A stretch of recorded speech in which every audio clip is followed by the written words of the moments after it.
Since the dawn of civilization, spies of every nation and culture have worked to infiltrate their adversaries and glean the information that will give their side the advantage. The stakes are sky high, the strategies varied and imaginative, and the ultimate sign of success is that no one ever even knew you were there. In each episode, we will explore the moral and ethical gray zones of espionage, where treachery and betrayal go hand in hand with cunning and courage. This is the Spycraft 101 podcast. Welcome to your clandestine classroom. This is episode number 26 of the Spycraft 101 podcast. Today I'm joined by Greg Walker. Greg served for nearly 25 years in the U.S. Army, and 20 of those years were in Special Forces, first as an 18 Bravo weapons sergeant and later as an 18 Foxtrot intelligence sergeant, including combat deployments to El Salvador and Iraq. Since then, he's worked as an advocate for wounded warriors and as a military liaison to hospitals, clinics, and treatment facilities on military mental health initiatives. He's also the author of 18 different books and counting. I reached out to Greg after I read his incredible 3-part series on David Arturo Baez Cruz, who is the key figure in a little-known chapter in Cold War history in Latin America. Baez was a U.S. Army Special Forces non-commissioned officer who defected and joined forces with the Sandinistas in Nicaragua in 1983. Greg, I really appreciate you taking the time to talk to me about this story today. Thank you. Oh, thank you for reaching out. I appreciate that. Absolutely. We've been going back and forth for months now, and I'm very glad I was able to finally sit down and talk to you, because this has been one of the ones that I've been looking forward to more than any others, because I have not talked very much about Latin America on this podcast so far, and there is just a wealth of Cold War history there for sure, and it's so in-depth and so complex and really fascinating as well. I agree. And it's timely because, of course, we have all the attention down in El Salvador and now Nicaragua after the election of Ortega, re-election of Ortega, and the other issues that are taking place that affect our country. Right. Absolutely. There's always something going on, and it all has its origins in something farther back. And, talking about it, even something that happened 40 or 50 years ago, it gives wonderful insight into what's going on now, I think. I concur. So this story of David Baez is absolutely fascinating to me, and it looks like your own research probably makes you the foremost expert on his life story. How did you first learn about Baez, and how did you go about researching the path that he took from the U.S. Army to the Sandinistas? I first learned of him when I arrived from the Defense Language Institute in Monterrey down in Panama and checked in with 3rd of the 7th Special Forces Group, the forward deployed battalion at that time. Once I got assigned to a team and started meeting people in the battalion, and that was a story that just kind of came up, of course, sitting around talking about past things and people. And I, like you, I was fascinated. I thought, who's heard of this? Who knows about this? I've never heard of a Green Beret defecting, and that. I gathered a little bit of information, and then, I spent the next 3 years down there and working and being deployed, so I didn't really give it much thought. And then after I ETS'd and we moved up to Oregon, I reached out to Colonel John McMullen, who's retired now. He's a very dear friend. And John had been in Honduras, assigned to the embassy, when that whole episode took place. So John filled me in. We started talking. He filled me in on some aspects that he was aware of. And I was like, you got to be kidding. This is quite the story. So what I did, and I hadn't mentioned it to you before we started, is I began my writing books in 1988, and I did a series, action-adventure series called Springblade. And I actually wrote that story as a fiction story in the 3rd issue, or the 3rd installment. And I did that because it was a fascinating story, and I thought, I could fictionalize this, and at the same time, it really became a place marker for me, as it turned out, years later, when I really delved into who this fellow was and what actually took place. I can imagine that's kind of the kind of story that sticks with you for sure. Going back to the 1970s and the 1980s, I want to set the stage a little bit here. That is such a complex time period and such a complex location. Can you give us a little bit of an overview of the situation down there? I mean, you've got a lot of very small countries and there's insurgency and counterinsurgency going on. The U.S. is supporting various groups against other various groups. And can you just kind of lay out the setting for us so we understand why he might have been motivated to do what he did? Well, bottom line up front, the shortest overview is that we had been supporting President Somoza, Anastasio Somoza, in Nicaragua for many years when the Marxists under the FSLN began a revolution against the Somoza government. The American government provided a pretty critical degree of support for Somoza, but this was also during the time when Jimmy Carter became president, and Carter wanted to see Somoza leave and a more moderate government come in, and so he tried to put that policy into effect, and it did not work. The result of it not working was that the FSLN overthrew the Somoza government. Somoza left the country, came to the United States. He had been told that he would be given asylum if he were to leave peacefully and, all of that kind of good stuff. He got to the United States. He was here for less than a week, and the Carter administration says, you can't stay here. Sent him out of the country. He ended up in Paraguay. Not long after that, he was assassinated by FSLN guerrillas, a hit team there in Paraguay. Wow, I see. Okay, and who were the FSLN exactly? What were their motives? Nationalistic. They were very much rooted and still are in Marxist-Leninist ideology. And at the same time, there were any number of Nicaraguans, to include the Baez family, that were not Marxist-Leninist, but they were fed up with the Somoza rule and the inequality that was taking place in the country. They determined that they would support the FSLN to see this guy sent down the road and hopefully bring a better government in. Okay. So the Baez family, then, they were anti-Somoza, like you said, but not necessarily like hardcore Marxists or anything like that. They just wanted to see a change in the country.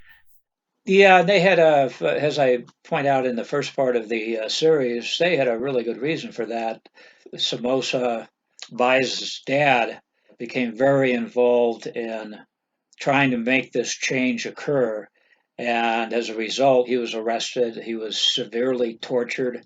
Then his body was just thrown into a grave and covered up. When the grave was located and the remains removed, they actually placed the remains, the bones, into a wooden, not a casket, but a wooden box.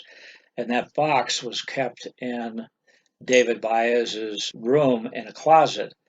So David, as a very young boy, grew up with his reminder every day that here's what happened to his dad, and here's who's responsible for it. Yeah, my gosh, I can't imagine something that would have done more to set him on the path that he took, for sure, with his father's remains there in the house with him, in the room with him every night as a constant reminder. That's unbelievable. Yeah, I was really stunned when I went back in and started researching this several years ago. That was really stood out to me. As you said, well, boy, if you want an understandable reason for taking the actions he later did as an adult, that box in the closet is a pretty good one. Yeah, no question about it. No question. So the Somozas, what happened exactly after he was assassinated, after he left the country? Did the FSLN, did they take over right away, or was there further conflict, or what exactly? The conflict went on for some time. It wasn't until Somoza or the Carter administration, and taking the steps it did to see Somoza leave, that things evolved for David. who had started to, as he became a teenager, had become involved in the anti-Somoza movement in a peaceful way. He became so aggressive in his denunciations of Somoza and the dynasty and everything along with it that his family sent him to Florida to stay with other members of the family because they were convinced that he was going to sooner or later meet the same fate as his father. Yeah, I can see how they'd want to get him out of there while he's still a young teenager for sure. Yeah. So he ends up growing up in the United States, but he's very much, Nicaraguan, not only by birth, but by heart, right? Like that's where he sees as his homeland for sure. Yeah, he absolutely has with all the countries in Central America and in Latin America, extraordinarily nationalistic. So your way of qualifying him was accurate. I'm a Nicaraguan, and Nicaraguans wanted freedom from what we've been subjected to for many decades. Sure, absolutely. So, of course, he obviously grows up to join the army. Do you think that he was set on this path that he eventually returned initially, or was he just trying to make a new life for himself as a young man growing up when he joined the army? I talked with and had other forms of communication with a number of different people, of course, that knew him, guys that I knew and still know that he served with at 3rd of the 7th, as well as communications with his brother, or his son, actually, who's now an adult. And my take was very much that after he went into the army, he went into the army. He went to special forces, but he originally went to 10th Group at Fort Devens. And by all accounts, and I did some checking on his military career as well, he was a model soldier. He was a very good special forces soldier, was fast tracking on the promotion list. But the push came to get special forces soldiers down to the 3rd or the 7th in that 1978, 79, 80 time frame in lieu of Nicaragua falling to the communists. And the communists had made it very clear, okay, we got Nicaragua, but the next place we're going is going to be El Salvador. So we being the policy at that time after President Reagan came into office was that's not going to happen. And what we got to do is we've got to get an appropriate force that can perhaps deal with this down to Panama, the 3rd or the 7th. And here's David Baez, who's Nicaraguan by birth, who is a fluent Spanish speaker, who's O&I qualified, as an intelligence sergeant. He's he's just one of those guys. They said, this guy's qualified to go, and they reassigned him and sent him down to Panama. Yeah, you mentioned that O&I training. Can you go a little bit more into depth? Because it seemed like he received a lot of training that I would not expect for, like a field soldier. He received a lot of stuff in tradecraft, from what I recall reading, and surveillance and that sort of thing. Can you go into that, please? Yes, as I've just commented on an interview that I did earlier that just aired about Special Forces, Special Forces is entirely different than anything else, any other unit in the Army, for any number of reasons.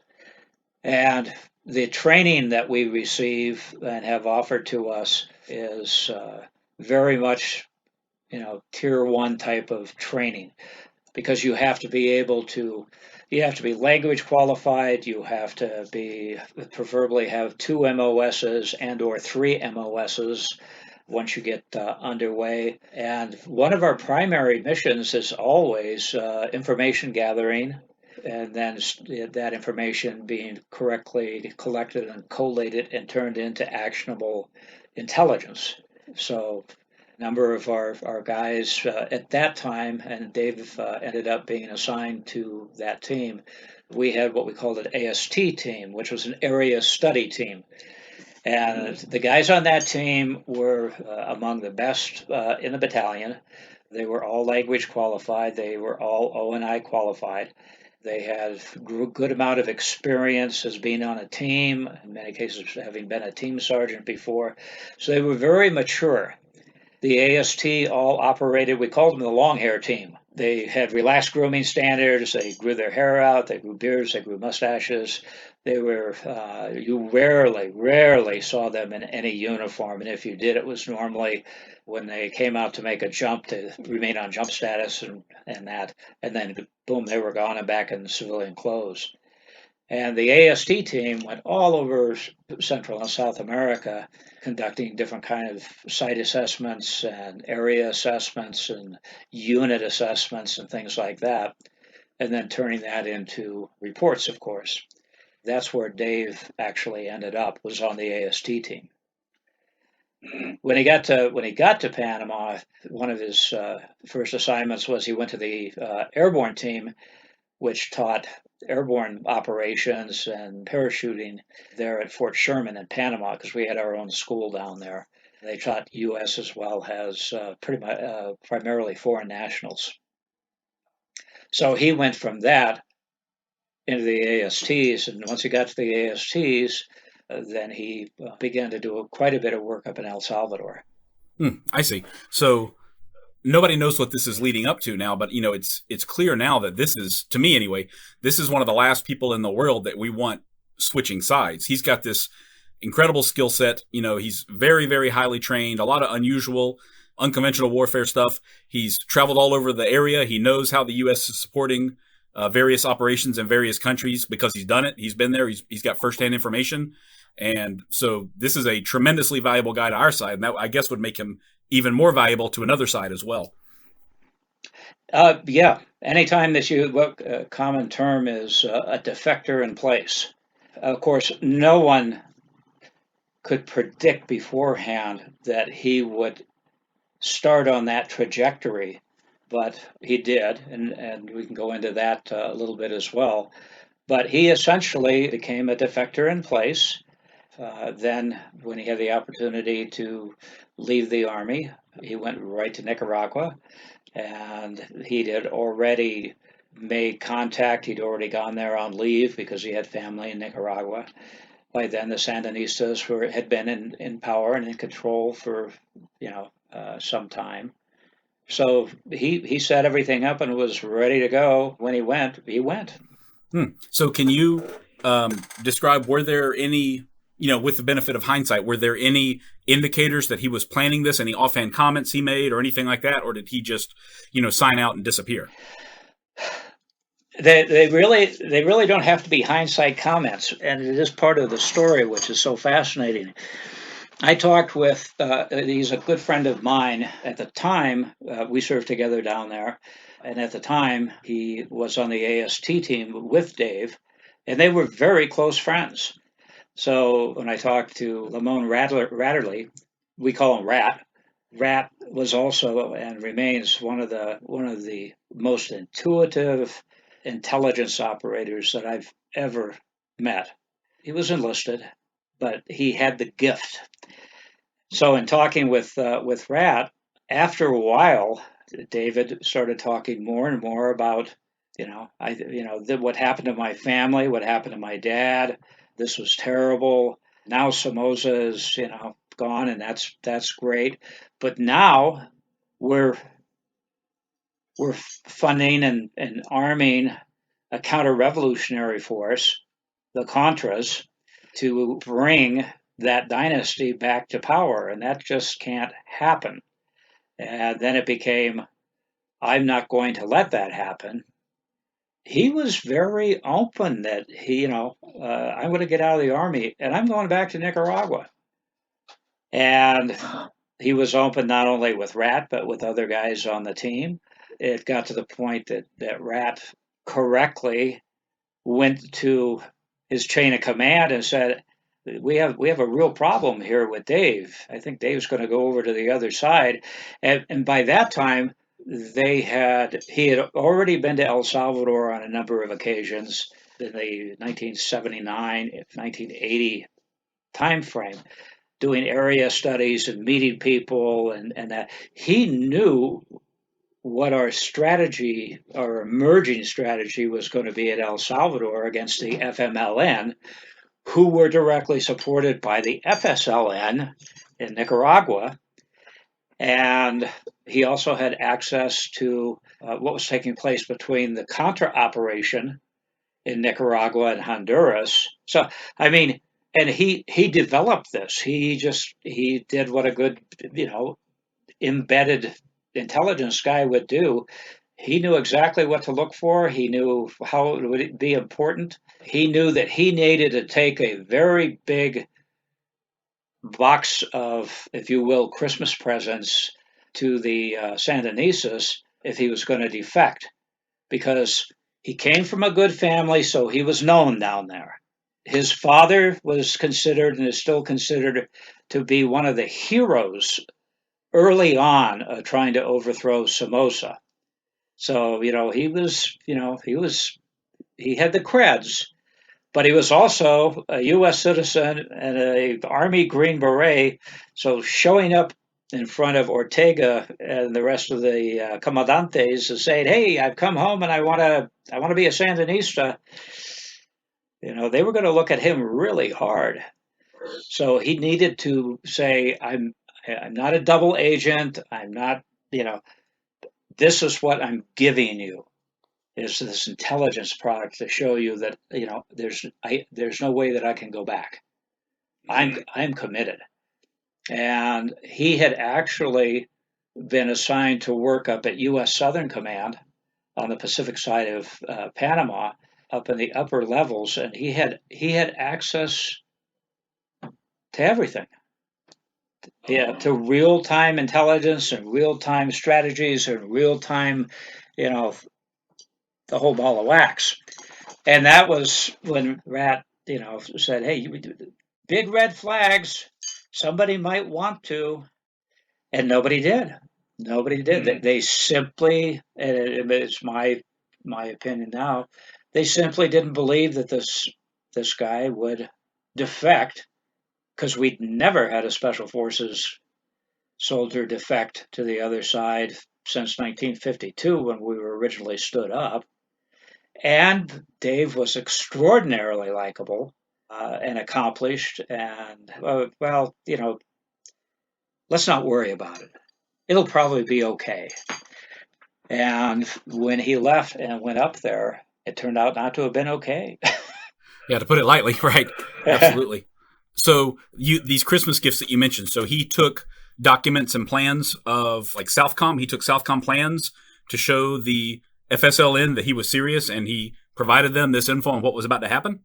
Is that your assessment? My assessment is that he made copies and made notes and may have photographed, any number of things, both at 3rd to the 7th at the battalion level, and in talking with teams that were already going up to Honduras or already going up to El Salvador and coming back, just collecting, what are you guys doing up there? And what's the situation on the Gulf? And that. And that he certainly did the same when he was up at Southcom working there. So he had quite a trove to take to the commandantes in terms of, hey, I'm not he would have to, because you can't just sit there and say, hey, trust me, I'm just telling you this. He would have to give them things that were clearly classified, that would match up with what their very good intelligence and counterintelligence people were doing, in order to sell himself as being worthy of being accepted as a Sandinista. Absolutely. It's very hard for anybody to fault someone in David's position. His father was killed by the Somozas, and now the U.S. government is supporting the Somozas. It's totally understandable why he would be, anti-Somoza, of course. But it's also, I wouldn't be able to fault him really for just leaving the army and going down there to fight, because that's where he's a Nicaraguan at heart, like we said. But him to take these documents, it makes me think that, not only is he hurting U.S. aims, U.S. national security, but, potentially his brethren from the 3rd of the 7th, I think you mentioned, they're going to be involved in these operations. So do you think that he was potentially putting some of his fellow soldiers in danger by taking these documents? Oh, without a doubt. Without a doubt. Yeah, that really crosses a line that can't be uncrossed, I would say. Yeah. And he would later, once they did what their background checking and vetted everything and made the determination that, this guy's for real, and then embraced him with open arms, he was commissioned as an officer and volunteered to lead counter-contra units that were being specially trained to hunt the contras in one of the most contested areas there in Nicaragua. He volunteered to be part of that unit, to be an officer in that unit, which meant that put him in direct contact, physical contact, combatives-wise, with not only the Contras, but with Special Forces combat advisors and agency paramilitary that were operating over the border. Those primarily coming from 2nd of the 7th. 2nd Battalion had responsibility at that time for everything in Honduras and Nicaragua, where 3rd of the 7th had responsibility for primarily El Salvador in that particular conflict. And on top of that, here's a guy who knows all the guys on the Longhair team by sight.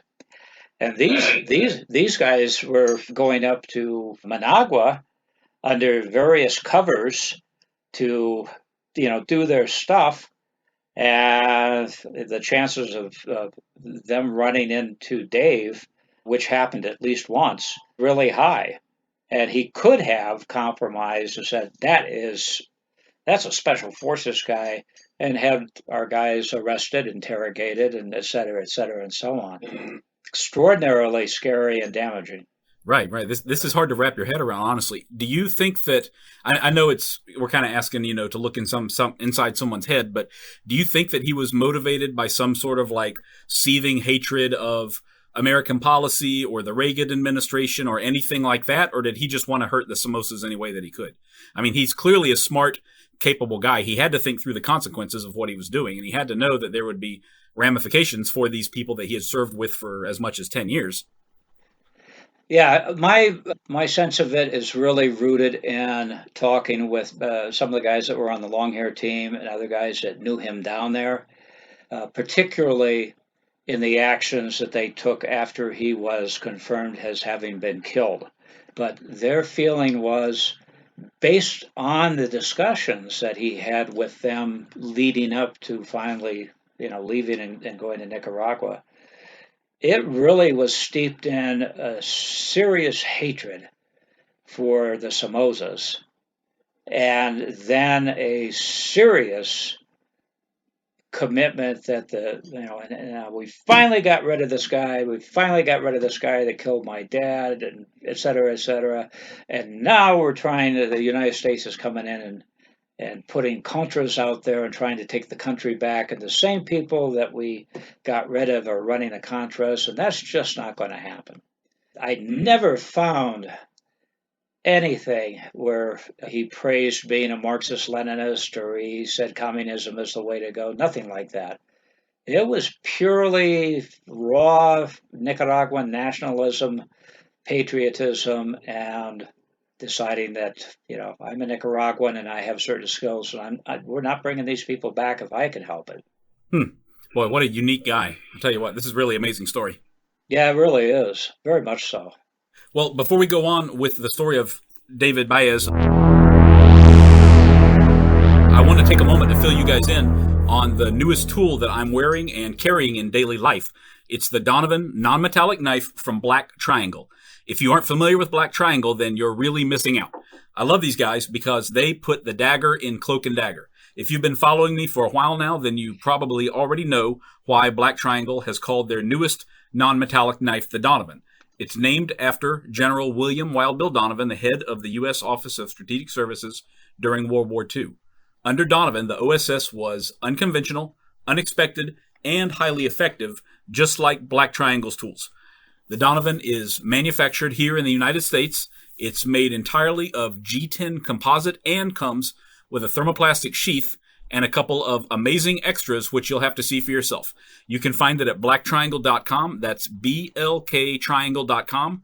You can also get 15% off your first order with Black Triangle using the discount code Spycraft101. I love mine, and I know you're going to love yours too. So, Greg, You mentioned that he was involved in this train up of troops and getting prepared and potentially even running into some U.S. personnel down there. I know that eventually he wound up in this cross-border operation, which was a major part of your articles. Can you kind of tell us a little bit about this incursion into Honduras?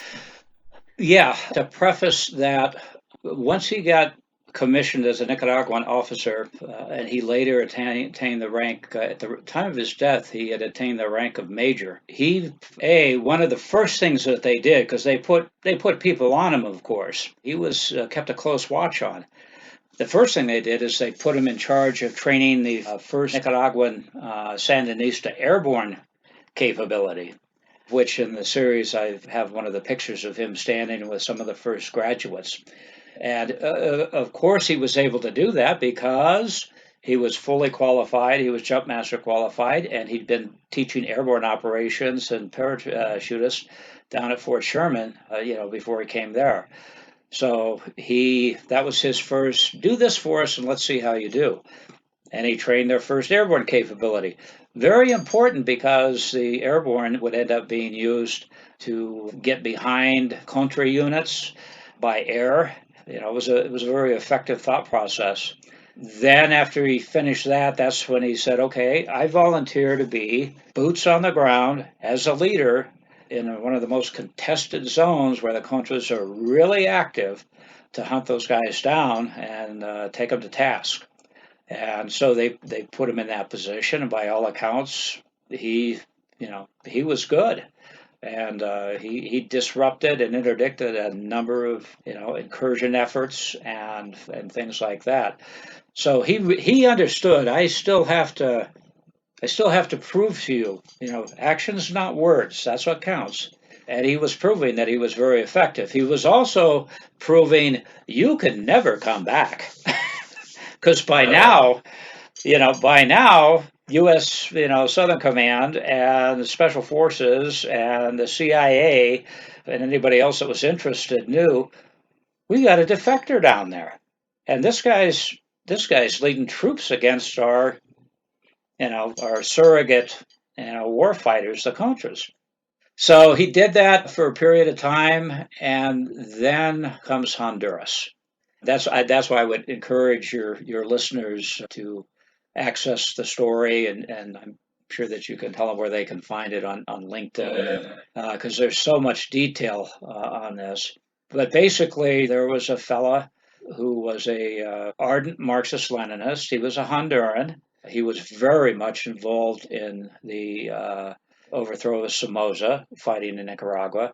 He was trained in Cuba, further trained in Nicaragua. He went into El Salvador early on. He was a real deal guy. But what he wanted to do is that he wanted to make a revolution in Honduras. He was getting older and convinced the Sandinistas, I can get a revolution going. I've got a great network up there. I'm known up there. I just need some good, well-trained, Honduran guerrillas and a support network. And I'll go up there and I'll get a revolution going there. Then you would have had he been successful, you would have had an emerging revolution in Honduras. You would have had an emerging revolution in El Salvador. You would have had Nicaragua and Cuba fully secured by the Marxists and providing additional, exporting the revolution. And the Sandinistas came back and they said, well, that sounds great, but I think what we're going to do, we want you to set up a base camp inside of Nicaragua on just our side of the border, and then go in and start slowly recruiting and creating base camps and communications and that, so that the old adage, you build it slow and you build it strong. Well, he did not see that, and he argued, I know if I can get in here that we can go right to, and I can start setting this stuff up right away, and there's no time to lose, so let's do it. And the Sandinistas said, well, we don't like that thought process, but okay. And they put together a column of, I think it was 80 roughly, Hondurans who had become revolutionaries. They were taken to Cuba and they were trained in Cuba. Then they were brought back. And there was another Nicaraguan Sandinista officer that was going to go with him who was more of an intelligence officer than a political officer. But they asked Baez, we want you to go with the column and help create this revolution in Honduras. The caveat for it was at the time regional military training center that we had in Central America was in Honduras. And it was primarily by a great deal of negotiation and navigation with the Honduran government and the Honduran military, essentially one and the same, that they would allow for Salvadoran units to be trained in Honduras because it was way too expensive to bring them to the United States. Also, it was politically very sensitive.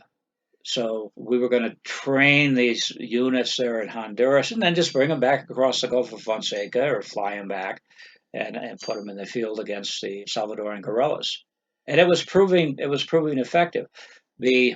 That center would later in 1984, the Hondurans came back and said, that's got to go. We can't be doing that. It's too much attention is coming to the country and a number of other things.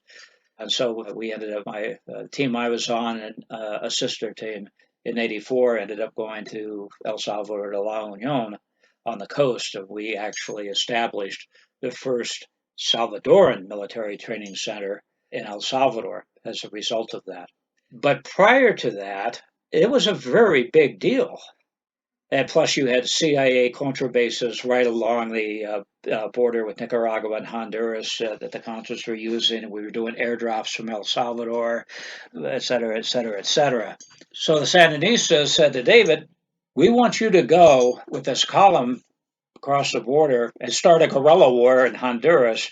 But specifically, we want you to lead an attack against the regional training center in Honduras, which was primarily staffed by U.S. Special Forces. That was seen, and rightly so, that was seen as a really viable military target that, had it been successful to any degree, would have established the Honduran guerrillas as being serious business, serious players. And at the same time, if you could, as in El Salvador, if a couple of American advisors could be killed or captured, the propaganda bonanza that would come from that, would be invaluable. And it was also another test. Okay, you've done this, you've defected, and you've brought us all this information. That's great. You trained our first airborne assets, and they've been effective, and that's wonderful. You've fought in the most contested areas against the Contras and against the CIA and against U.S. military advisors that are in the field with them, and that's spectacular. Now we want you to essentially be part of starting an actual guerrilla war and attacking your former teammates, if you will. And you do that, you are one of us. You are just like your dad. You fought for Nicaragua, and you're the man. And he was married. He had a wife and a child down in Panama who returned to the United States when he got out of the Army and went right to Nicaragua. And he remarried in Nicaragua and had a wife there. So he was established. And he said, okay, I'll do it. Wow. Do you think he wavered at all with this direct mission to kill some of his former compatriots? That's impossible for me to really give any kind of a declarative, but I think it's fair to say that, again, this is a very intelligent guy, very accomplished. He knew that his doing that would compromise his teammates to the point where they could be captured, interrogated, or killed, or executed, beginning with just going there and turning all those documents over. So by that time, I think he was pretty well indoctrinated, totally committed to the Sandinista cause, and that if some Americans got killed, then they shouldn't be there anyway. And that was his primary thing. Why is the United States coming in and stomping all over a successful revolution against a terrible, terrible tyrant and wanting to put he and or his family back into power? Because Somoza's son was still alive and had been a colonel in the Nicaraguan army. It was given sanctuary in the United States. He still lives here now. He lives in Florida. So to answer your question, I don't think that he was really all that concerned by that point. So what happened with this mission exactly? I mean, it sounds like they had one of the best possible leaders there, and they had a very, very serious objective going across the border.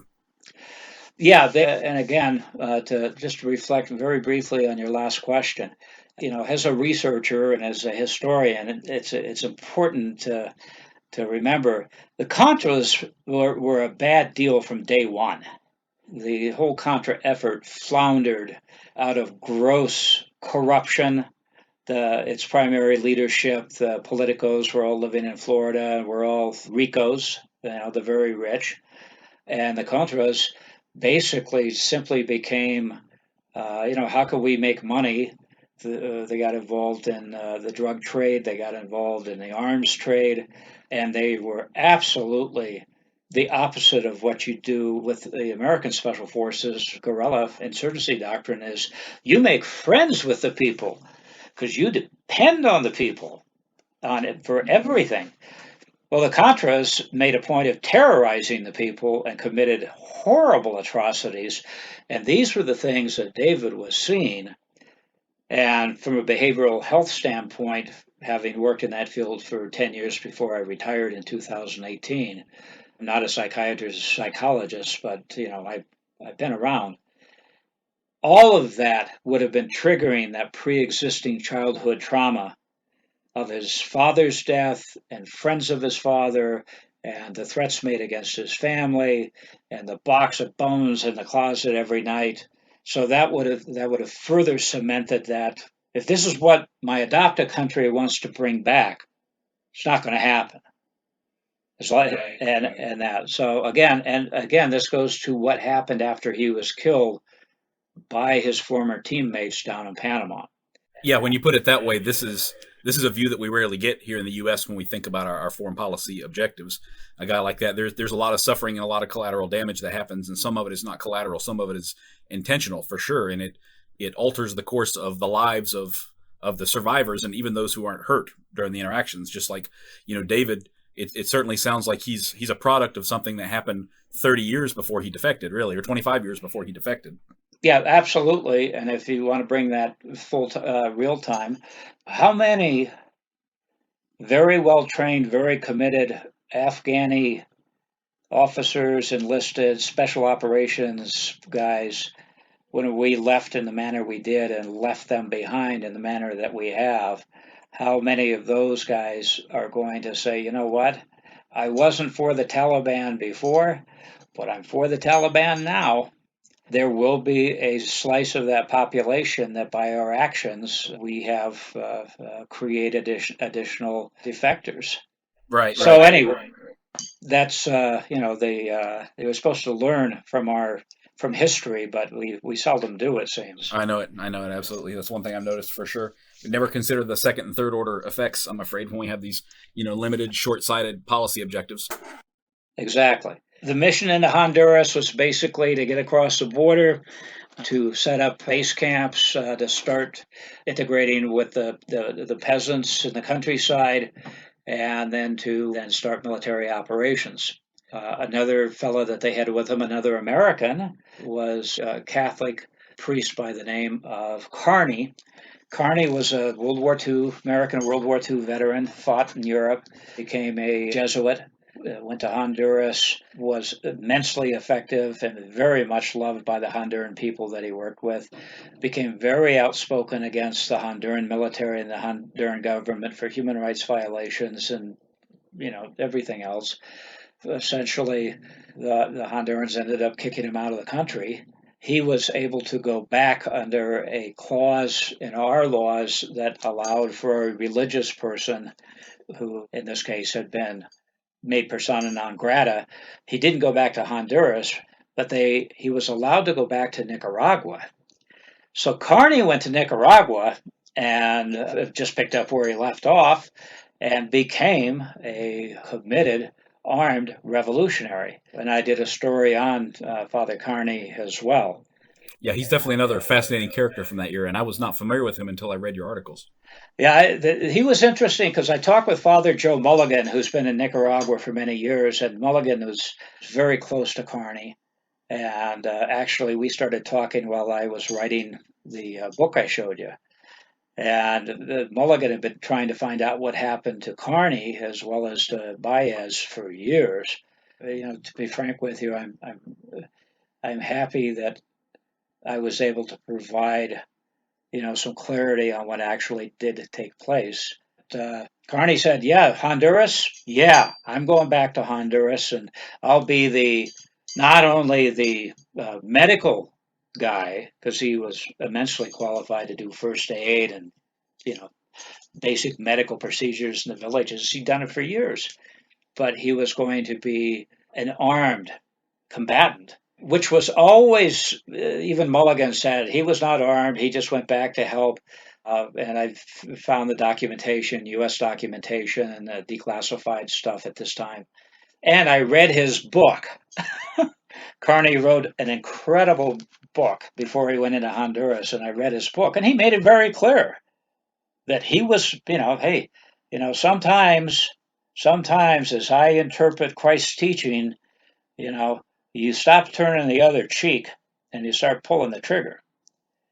And he determined that time had come, that reason and diplomacy and prayer had not worked for years. He was going to go back and he was going to carry a gun. He actually was part of the group that went to Cuba and was trained in guerrilla operations in Cuba.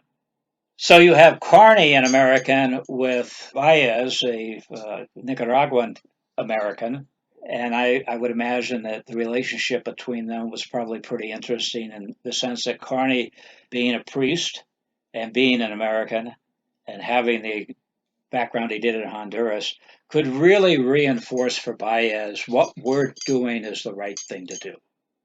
And so they crossed the, I think it was the Coco River, and almost immediately things started going sideways.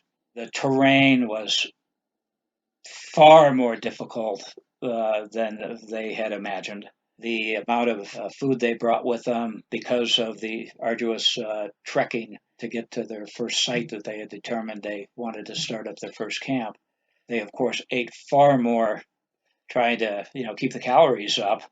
They ran into Honduran peasants.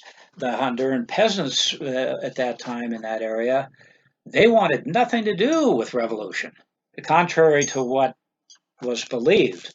And so they started reporting to the Honduran police, hey, there's a bunch of guys came through with guns and uniforms from Nicaragua, and, they wanted us to help them, and we told them no.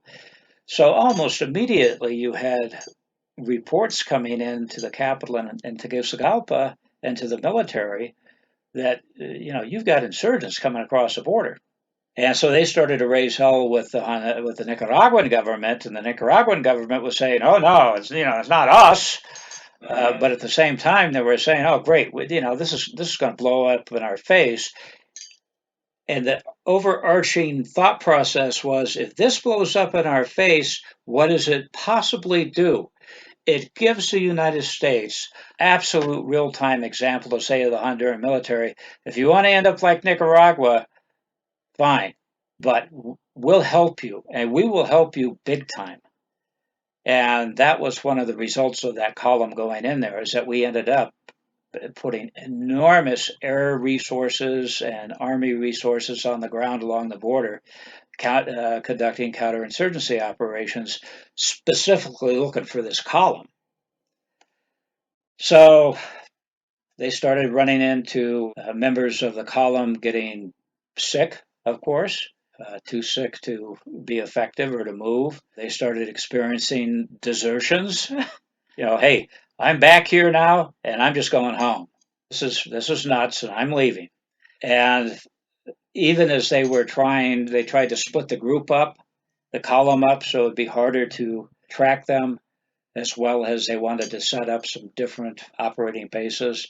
And everywhere they went, the peasants went to the police and said, "Guess what?" And by then they were also getting the reports, "Hey, and there's two gringos with them, David Baez and Padre Carney." For U.S. State Department and everybody else, because we already knew that Baez had defected, and we already knew that Carney, had defected essentially, and was a problem. Now you got these two Americans, one of them who is exceptionally skilled in counter-guerrilla, doctrine and activities, at the forefront of leading this column into Honduras. So, in a nutshell, the word really went out. We got to find this column, and when we find this column, we're going to destroy this column and the people in it. And slowly but surely, they were successful in running gun battles and defectors coming over and saying, "Hey, I'll tell you where they're going and where they're headed if you're nice to me." The Honduran military, Honduran special forces, who we had trained, and were being advised by us, did the classic work. They congratulated the peasants. They made sure here's a reward for being a good Honduran, and really encouraged them to continue to inform. And they took care of the defectors. When the deserters started showing up, they weren't castigated or executed. It was, "We understand you didn't really want to do this." And they would broadcast that all throughout the region using the megaphones overhead and helicopters and stuff like that in the areas they thought the column was. Really, really smart stuff. Next question. Sure. They're obviously circling in on these guys. And how much is the U.S. directly involved in the hunt for this revolutionary column? Like, are there, CIA paramilitaries? Are there SF guys from 3rd to the 7th? Or is it just kind of State Department monitoring the situation, or what? It was very much an active covert military operation. There were 3rd to the 7th guys that were up in Honduras doing work. They became involved. There were guys from CAG that knew him because Baez had tried out for Delta. And I confirmed this with, sadly, he passed away a year or so ago, Major General Eldon Bargewell. Was a very good friend for a number of years. He was with McVie SOG. Legend. At that time, he was a Delta squadron commander, and he knew who Baez was, and he provided me with what happened to Baez when he went to the Delta selection course. That tells you how motivated this guy was, and that. And essentially, Baez got hurt, was returned to Panama because he got hurt and he couldn't continue the course. But Delta was involved because now, even though he was not a fully qualified and experienced Delta operator, he had been to their course. He had been accepted, so now he's a black mark on that unit's list. So you had all assets. Agency was working very closely with the Honduran Special Forces and the Honduran Intelligence Battalion. I forget the designator. It's in the story. But all those guys had originally been trained by the Argentinians, and the Argentinians were masters they were the guys that made people disappear in great numbers. The dirty war in Argentina. At that time, Operation Condor was in full swing. Condor was basically capture, interrogate, kill. The Salvadoran military was using Argentinian intelligence advisors to teach them the doctrine of Condor, and were in fact carrying out Condor assassination projects and things like that. So, they're just incredible, all these things that were taking place. Oh my God! Yeah, it's so layered and so involved. So many countries, so many forces and entities involved. It's incredible.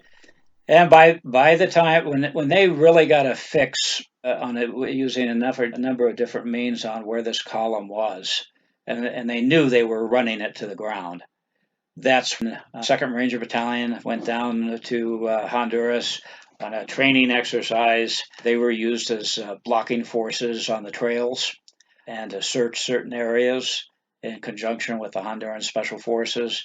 U.S. surveillance air was overhead from Sotocano and Palmarola and from Panama, looking for infrared sightings and all that kind of good stuff. And we had conventional forces down there doing the same thing, training exercises, really working with the Hondurans to run this column to ground. Right. So eventually they were located, of course, and I know that, like you said, they're hungry and they're demoralized and they've had deserters. So what happens once they're actually located? How quickly does this come to a head? It came to a head very, very quickly. They had done a couple of very small operations. They weren't getting anywhere. They had run out of food. They had no resupply. By now, the Sandinistas, who were also tracking and monitoring, they had along with, I had mentioned the intelligence guy that went with Baez. He had left. He had deserted and gone back to Managua and said, "This is a big disaster." And so by then, the Nicaraguans, the Sandinistas, cut all ties and were doing damage control because they did not want this to become the reason for a military incursion by the United States and Honduras into Nicaragua. Sure. So the bottom line was that Dave and Padre Carney and the guerrilla commander had split up and combined as a little unit, and they were basically trying to do E&E. They were trying to get to a safe house somewhere in Tegucigalpa. That was their hope. Honduran Special Forces found them and captured them, along with roughly, I believe it was 25 or 30 other members of the column, not all in the same place. They were captured, trying to move through the jungle, and then they were collected and taken to a CIA forward operating base, El Aguacate, just on the other side of the Honduran-Nicaraguan border. Did these guys put up a fight, or did they surrender once they were caught?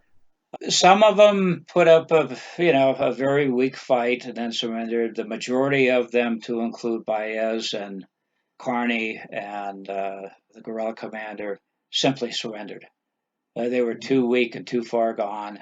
One of the things that Baez did is that he notified capturing forces who he was. He says, "I'm an American. I'm David Baez."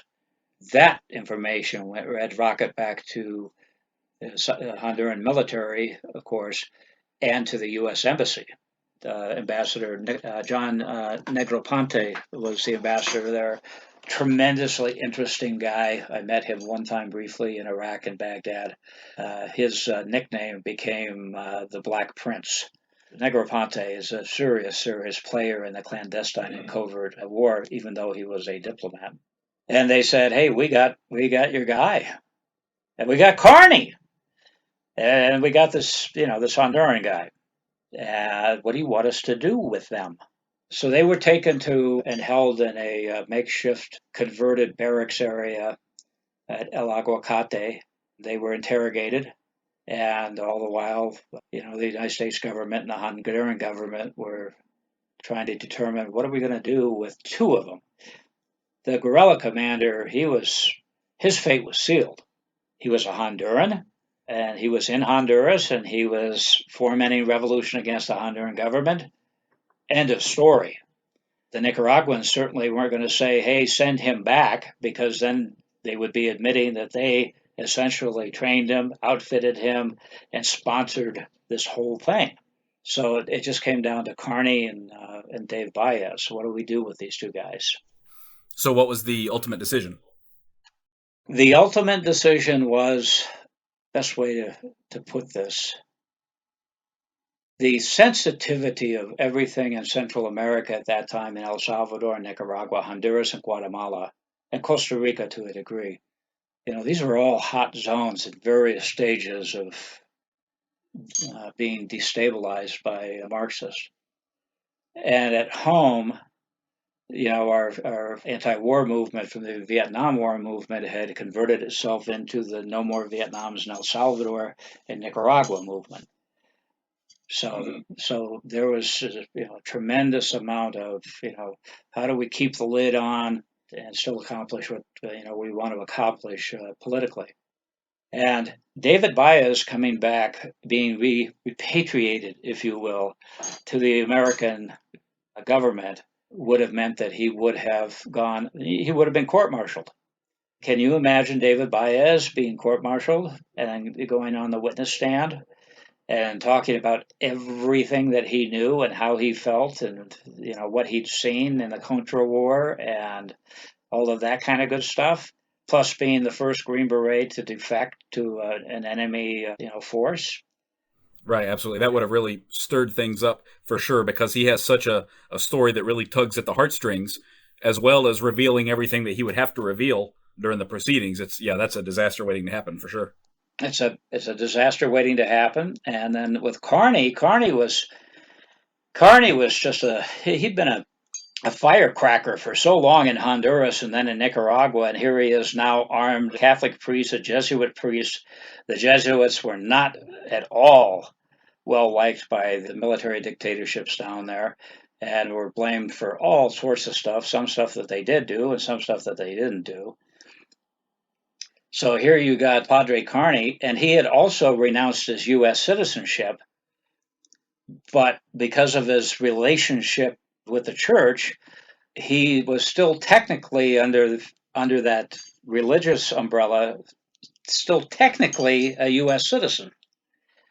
So he's renounced his citizenship, but he's still a U.S. citizen because he's a priest. He goes on trial in the United States the same time that Baez goes on trial and is being court-martialed. It would have been, just incredible. Yeah, that would have been widely watched for certain. I talked with a couple of people who were at the U.S. Embassy in Honduras who had firsthand knowledge of this, who I know. And then I had documentation that I collected and then was provided to me through FOIA and things like that. Ambassador Negroponte passed the word back down the chain to the Hondurans from the U.S. government at the highest levels. This is your country. They were doing this in your country. One of them has defected and is, in our opinion, no longer really an American citizen. The other has renounced his citizenship, and through, a technicality, you do whatever you think is best. And the message was, we ain't taking them back. Once that came down, the military leadership sent the word back down and said, all those guys, we got to send a message to the Nicaraguans, to the Sandinistas. Don't be doing this kind of stuff. So they basically, one evening, they lined them all up in the back courtyard area of where they were being held. One by one, they were executed. The 25 or 30 other guerrillas who'd been captured, who were Hondurans. So there was, that's the end of them. The guerrilla commander was, of course, executed. Carney was executed. And Baez was executed. Baez was executed by the first Honduran Special Forces officer to successfully graduate our Special Forces officers course. He turned out to be the son of the senior military leader at that time, who's named in my story. That was one of the poetic ironies. You're a Green Beret with all that is supposed to mean. And this is what you have done. And so the Honduran Special Forces guy, who was also technically, because he graduated the Special Forces course, officers course, one of our own pass your course is going to end your life. He was shot in the chest, as was Carney. And the lesson that they taught was they loaded them all onto Black Hawk helicopters flown by Honduran pilots and crews, loaded all the corpses on and flown back over the Nicaraguan border, over the triple canopy jungle, and threw them all out into the jungle. Just rained them down in, and then through back channel sent the message to the Sandinistas. Don't do this again. If you do this again, we'll take significant military action against you. And by the way, if you want to find your guys, you can start beating the bushes out in the jungle, because that's where they are. And message sent and message received.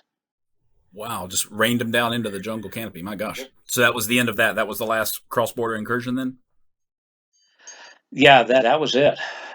There was a continuing tensions on the border and everything, and there was efforts to set up clandestine intelligence cells in Tegucigalpa and by Palmarola just to gather intelligence more or less. But by then the Hondurans knew, we got problems. We got people here that actually invited these guys in and said they would help them. We got to find out who they are. And we know some of it because we've interrogated these guys and we've captured the documents that they've had. So they really put on a strong effort to clean up that, hopefully at that time, emerging revolutionary support network. But the message that they sent was very effective. I can imagine. Greg, to your knowledge, were there any Americans present during the actual executions? I do not believe that there were. I believe, my sense is that if there was anyone who was associated with what took place there at Aguacate, that they were either a agency paramilitary, an indigenous who was working for the agency, so that you would have a cutout, or that if there was a bona fide American eyes on, because that's what we always want, we want an American eyes on to confirm yes or no, that probably would have been an intelligence officer from somebody who was an American and could report back to the embassy, yes, this is who they are, yes, they've been identified, and yes, they've been taken care of. Right. It certainly seems likely that they would want confirmation from one of our own people, not just Hondurans, of what had happened. But I guess you didn't find anything that's been declassified anyway so far about an eyewitness report of that. Just from training and experience, which is I had a great career, but I was nowhere near some of the guys I worked with in terms of expertise and proficiency and just being damn good at what they did. But by training experience and talking with the guys that I talked to and reading and rereading the documents that I got and the cable traffic that was declassified and everything, I am fairly certain that there was an American trusted asset there that confirmed everything. Because the last thing you want to do is have the Hondurans, to be generous, to make a mistake and say, okay, we took care of David Baez, and then all of a sudden David Baez shows up back in Managua, now a full colonel, and says, no, I ain't dead. What a mess. And you can't say that you allowed for a Jesuit priest to be executed down there, because that killing religious leaders, no matter what their politics, was very sensitive. And the Jesuits had done a lot of very good work in Honduras, and Carney was loved by his people. He was loved by him. So if you said, yeah, we got rid of Carney too, the Hondurans told us so, and then Carney shows up back in Cuba and says, no, I'm not dead. I escaped and now I'm here, and so yeah, they'd have to have somebody who was there that would say, yep, those are our two boys, and they're now on their way back across the border. So on that note, I have to ask you, I don't think most people are familiar with this story at all. I think this is going to, be new to a lot of people when they listen to this episode soon. But the few people that probably are familiar with this story, if they haven't read it from your articles, then they've probably recall it from Eric Haney's book, Inside Delta Force. And I don't think that he mentions Baez by name, but it's an obvious story about Baez because he says it was somebody that he was in Delta training with. This person, left training selection and reappeared later on in Central America. So, however, his book, was published a long time ago, but it tells, quite a different version of events than what your own research has uncovered. So, do you have any thoughts on that story at all, as it appeared in Haney's book? Yes, interestingly enough, I'm very familiar with Mr. Haney's book, and I contacted Mr. Haney. His wife is his spokesperson, and I asked some very specific questions about his account. And then I've asked additional questions in follow-on interviews. Why does your account conflict with the documentation, conflict with comments that are coming from his teammates down in Panama, conflict with Eldon Bargewell, who was Haney's squadron commander at Delta. As a matter of fact, that's how he's in the story. That's what's presented.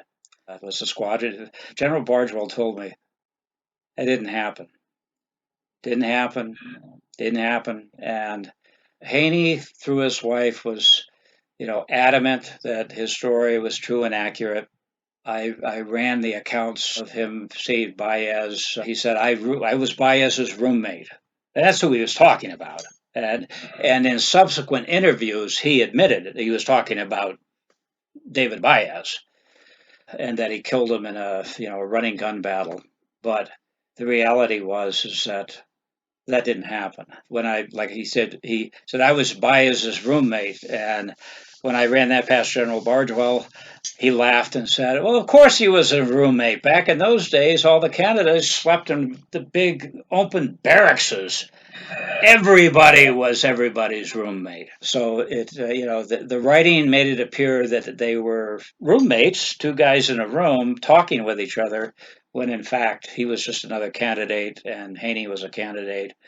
There is absolutely my research and the sources that I talked with, that account did not happen. It's extremely sad when somebody from our community, for whatever reason, steps out and makes a claim like that, essentially to sell a book. I braced them with it, and they just said, "Well, that's the way it is." And I said, "Okay." They had no kind words for Eldon Bargewell, but then I can understand why that is.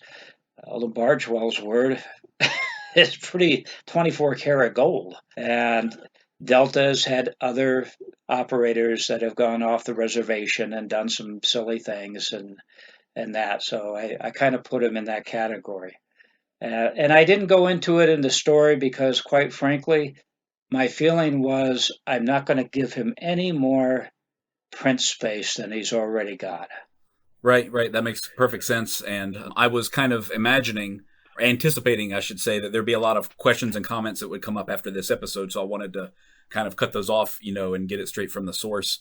And so I appreciate you sharing that with me, because it is unfortunate to, put something like that in print, because it casts doubt on a lot of other stuff as well. Once you find one thing that does not turn out to be accurate. Yeah, exactly. And he offered that the body was returned to Tegucigalpa, and, it was identified in Tegucigalpa, but none of that was true or accurate. It's just really sad that he took the direction that he did, especially when you're looking at all these documents that almost day by day talk about how this column was compromised and run to ground and everything. And then talking, as I said, I talked with John McMullen, who was at the embassy, and he was tracking this there. And McMullen is, in my opinion, one of the finest special forces officers there. We go back a very long way. Like I said, I was just not going to give any more print time to a story that was just simply not accurate. Sure, very understandable. Well, thank you for that. The other nail in the coffin, if you will. If you were to take that story and say, well, it could have happened, then you have to take the whole story that he recounts. And as I said, he said the body was, matter of fact, I'd have to look at my notes, but I think he said that he recognized who it was after he got to the body and checked him, and that he actually was part of the process of seeing that body taken to Tegucigalpa for final identification, which nobody was going to do, because once you accept the body at the embassy, now you got to say, this is what happened. I was very humbled by what I learned, and that was this. And I talked with Rat and with several other guys that served with Baez on the AST team that knew he was going sideways, and knew when he went back to Nicaragua. He actually ran into two special forces officers at the airport in Managua that were in plain clothes. They they knew him. He was in a Sandinista uniform, officer, ran into them there, and he didn't compromise them because he knew who they were. I mean, that's how interesting this all was. But I talked to these guys, and what they did is they petitioned the Honduran military and the Honduran government while they were on act after he, had been killed and flown back into Nicaragua. They petitioned the Honduran military and the government to give them the coordinates for where his body was because they wanted to recover his body and bring him home and see him properly buried. I had to ask because you have to ask that question. Why in the world? And they, to a man, they said, Dave was an American and Dave was a patriot, and we knew his story. He could have compromised these two guys up in Managua, and he didn't. We didn't have any activity with 2nd of the 7th. I don't know that any American got, actually wounded or hurt because of his work in Nicaragua. But they basically said he was a brother, and we knew why he went back, and we honored that, and we wanted to bring him home. Of course, they were not successful in getting that information. I highly doubt that a grid was taken by the flight crews. But for me, it was what an incredible community Special Forces is, that you have men who can look at those actions of somebody that they lived with and worked with and took risks with and jumped with and say, yeah, that was a bad thing, but he was one of us. He's one of ours, and we want him home. We want him buried properly.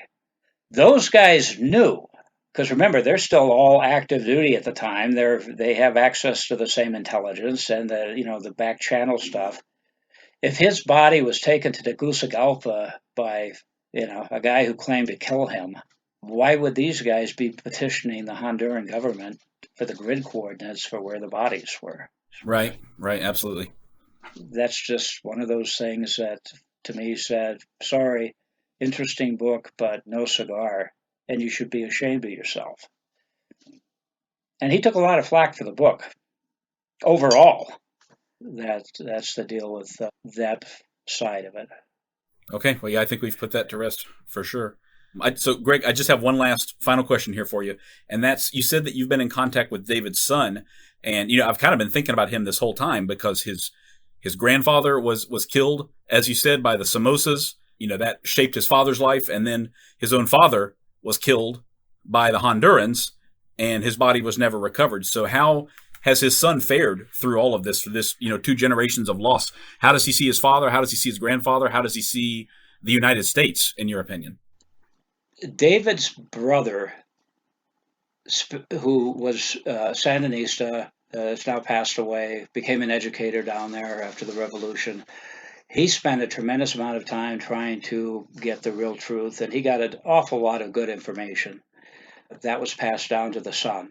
Interestingly enough, the Nicaraguans would not admit that Baez was ever there, to the extent that when his Nicaraguan wife, and I think they had 1 or 2 children, went to the government and said, my husband's been killed in the service of the country, I should be receiving a widow's benefit, they wouldn't do it. That's how sensitive everything was. But later on, the brother and the wife and that were able to get her. They admitted that he had been an officer in the Nicaraguan army and had died in the service of the country. Not how, not where, but that happened. So she did end up getting a benefit. The relocated to the United States.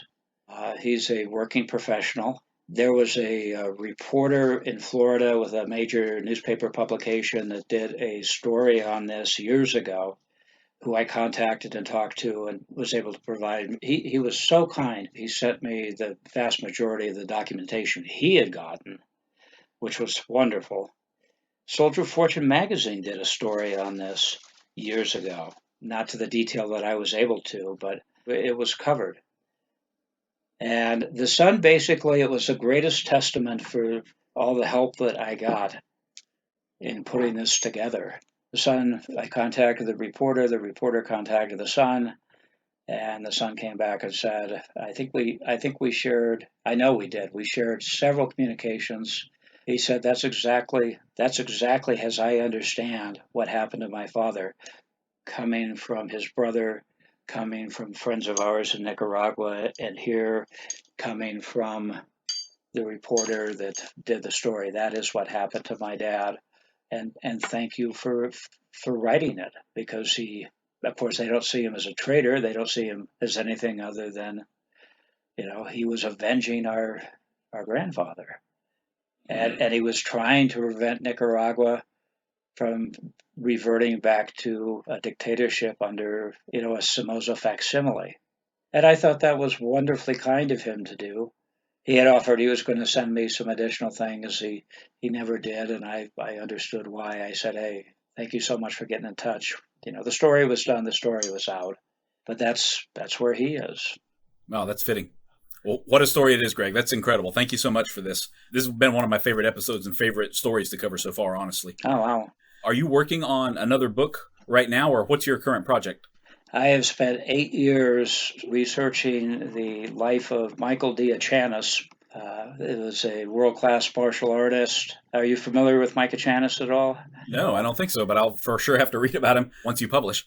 Mike is one of those mythical, iconic guys. He's a Vietnam veteran. He was a Charlie Ranger.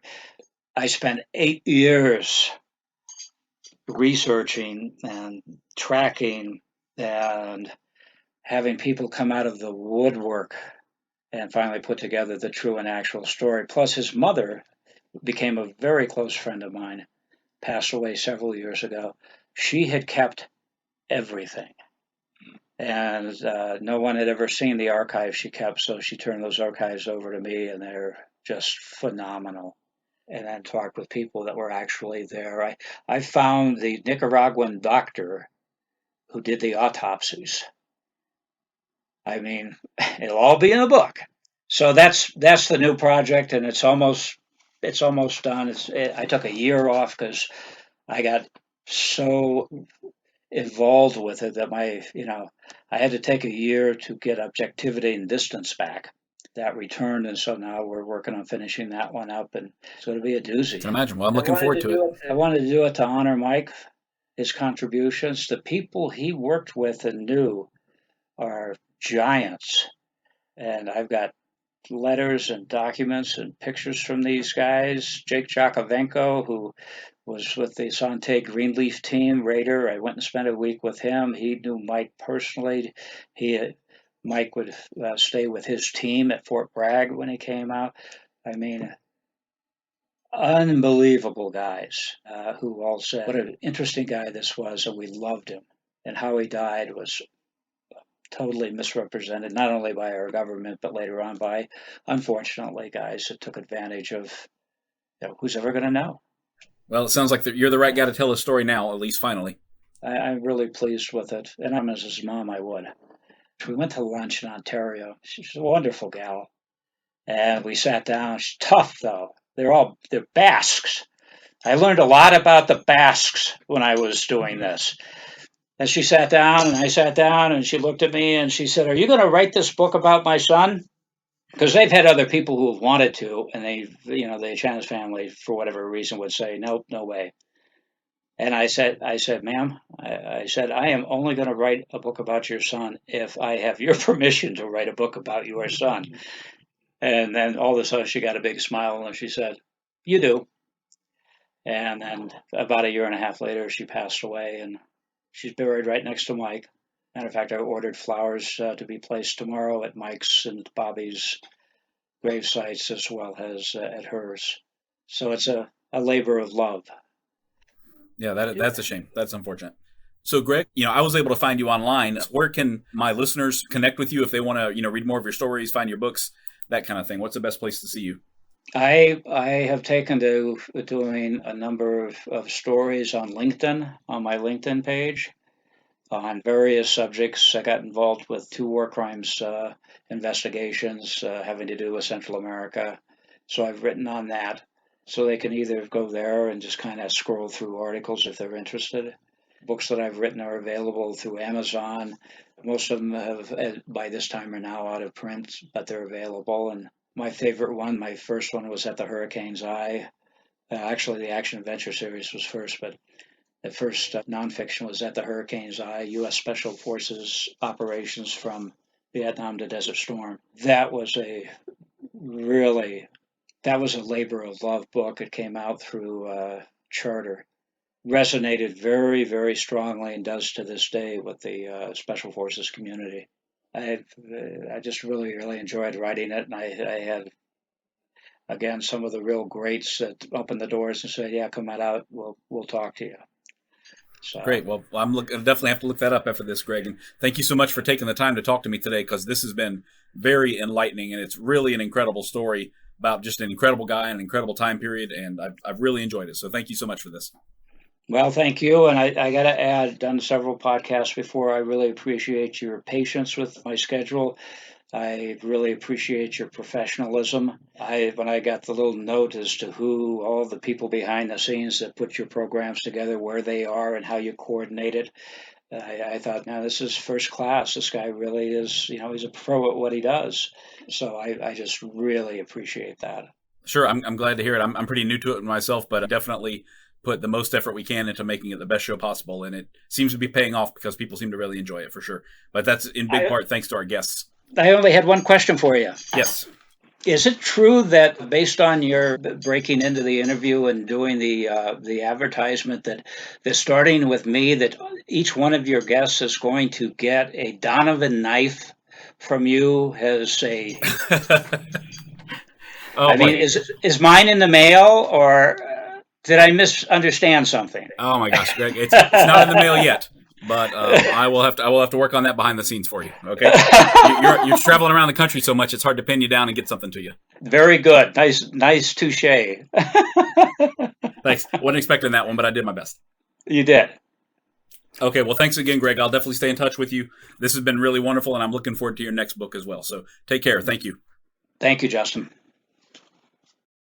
If you're interested in more of Spycraft 101, look for my page on Instagram at Spycraft 101, or connect with me on Patreon. My patrons get exclusive access to long-form blog posts that dive deep into some of the most amazing stories in the history of espionage, and receive free or discounted books and products from the Spycraft 101 store. That includes a free PDF copy of my own book, Spy Shots Volume 1, 101 True Tales from the World of Espionage. I want to say a big thank you to all of my patrons, including Juan D. and Sean L. With your support, I've been able to continue funding my research and publication across multiple platforms to date. Thank you all for listening, and I hope you'll stick around, because there's lots more to come. Thanks for listening to this program brought to you by Daydreamer Network. If you enjoyed the episode, please don't forget to rate and review on Apple Podcast or your preferred platform. Your feedback allows us to rank on the best new shows list and continue to grow our podcasts in order to bring more unique and talented storytellers to the network. To check out our shows, including programs about relationships, sports, business, nutrition, leisure, and more, head to www.daydreamernetwork.com. We look forward to seeing you back next week for another great episode. Have a wonderful day.